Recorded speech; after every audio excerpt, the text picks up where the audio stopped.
Hi friends, എല്ലാവർക്കും നമ്മുടെ പുതിയൊരു വീഡിയോയിലോട്ട് സ്വാഗതം. ഇന്നത്തെ നമ്മുടെ റെസിപ്പി എന്ന് പറയുന്നത് നല്ല ടേസ്റ്റി ആയിട്ടുള്ള കുട്ടികളുടെ പ്രിയപ്പെട്ട ന്യൂട്ടലയുടെ റെസിപ്പിയാണ് കേട്ടോ.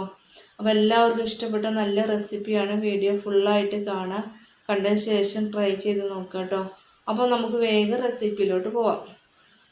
അപ്പം ഞാനിവിടെ ഹസൽനട്ടാണ് എടുത്തിട്ടുള്ളത്. ഏകദേശം 1.5 കപ്പ് ഹസൽനട്ട് എടുത്തിട്ടുണ്ട് കേട്ടോ.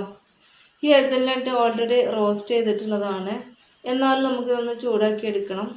ഹേസൽനട്ട് ഇല്ല എന്ന് വിചാരിച്ചിട്ട് കുഴപ്പമൊന്നുമില്ല. ഹേസൽനട്ടിന് പകരം കാഷ്യൂനട്ടോ ബദോ അല്ലെങ്കിൽ നമ്മുടെ നിലക്കടല ഉപയോഗിക്കാം, അല്ലെങ്കിൽ കറി വെക്കാനായിട്ട് ഉപയോഗിക്കുന്ന വെള്ളക്കടലയൊക്കെ ഉപയോഗിക്കാം കേട്ടോ. ഏത് നട്ട്സ് എടുത്താലും നമ്മൾ അത് പൊടിച്ചെടുക്കുന്നതിന് മുമ്പായിട്ട് ഒന്ന് റോസ്റ്റ് ചെയ്തെടുക്കണം. അപ്പോൾ അതിനായിട്ട് നമുക്കൊരു പാന് അടുപ്പത്ത് വെച്ച് കൊടുക്കാം.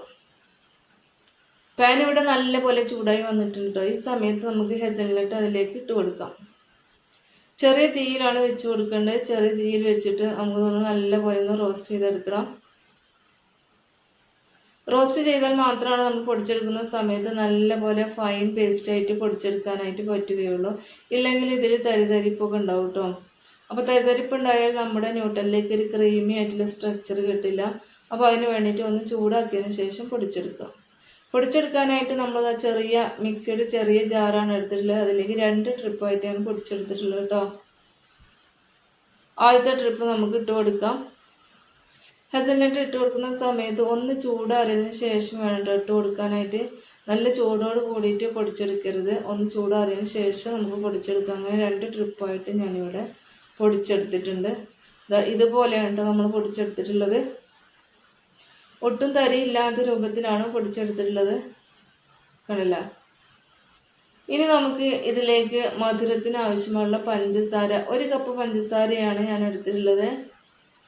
മധുരം കുറവാണെങ്കിൽ വീണ്ടും ചേർത്ത് കൊടുക്കാം കേട്ടോ.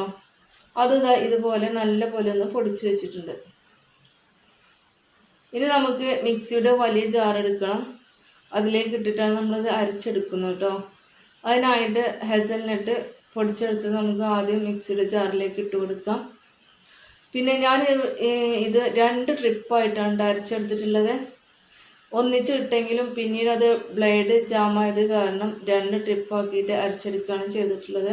അപ്പോൾ നിങ്ങളും ചെയ്യുന്ന സമയത്ത് കുറേശ്ശെ ആയിട്ട് അരച്ചെടുക്കുക കേട്ടോ. ഷുഗർ നമ്മൾ ഫുള്ളായിട്ട് അതിലേക്ക് ചേർത്ത് കൊടുത്തിട്ടുണ്ട്. അതിനുശേഷം നമ്മൾ ഇതിലേക്ക് ചേർത്ത് കൊടുത്തിട്ടുള്ളത് ഓയിലാണ്. ഇവിടെ ഞാൻ 1/4 കപ്പ് ഓയിലാണ് ചേർത്ത് കൊടുത്തിട്ടുള്ളത് കേട്ടോ. പിന്നീട് നമ്മളിത് അരച്ചെടുക്കുന്നതിന് മുമ്പായിട്ട് വീണ്ടും ചേർത്തിട്ടുണ്ട്. അങ്ങനെ 1 കപ്പ് ഓയിൽ ചേർത്ത് കൊടുത്തിട്ടുണ്ട്. അടുത്തായിട്ട് നമ്മൾ ചേർത്ത് കൊടുക്കാൻ പോകുന്നത് വാനില എസൻസ് ആണ്. 1 ടേബിൾ സ്പൂൺ വാനില എസൻസ് കൂടെ ചേർത്ത് കൊടുത്തിട്ടുണ്ട്. ഇനി നമ്മൾ ചേർത്ത് കൊടുക്കാൻ പോകുന്നത് കൊക്കോ പൗഡറാണ്. ഞാനിവിടെ കാഡ്ബറിയുടെ ഒരു ചോക്കോ പൗഡറാണ് എടുത്തിട്ടുള്ളത്. മിൽക്ക് കോമ്പൗണ്ടോ ഡാർക്ക് കോമ്പൗണ്ടോ ഒക്കെ ഉപയോഗിക്കാം കേട്ടോ. അത് ഉപയോഗിക്കുന്ന സമയത്ത് മെൽറ്റ് ചെയ്തതിന് ശേഷം ചേർത്ത് കൊടുക്കാം. ഇതിവിടെ പൗഡർ ആയത് കാരണം ഞാൻ അങ്ങനെ ചേർത്ത് കൊടുക്കുകയാണ് ചെയ്തിട്ടുള്ളത്. അങ്ങനെ നമ്മൾ 2 ട്രിപ്പായിട്ട് അരച്ചെടുത്തിട്ടുണ്ട്. ഫസ്റ്റ് ട്രിപ്പാണിട്ടത്,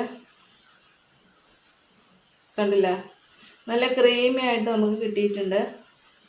ഇതുപോലെ തന്നെ നമ്മൾ സെക്കൻഡ് ട്രിപ്പും അരച്ചെടുത്തിട്ടുണ്ട്. ഇങ്ങനെ ക്രീമി ആവുന്നത് വരെ അരച്ചെടുക്കണം കേട്ടോ, പെട്ടെന്ന് അരച്ചെടുക്കരുത്. ഇത് നമ്മുടെ സെക്കൻഡ് ട്രിപ്പാണ്.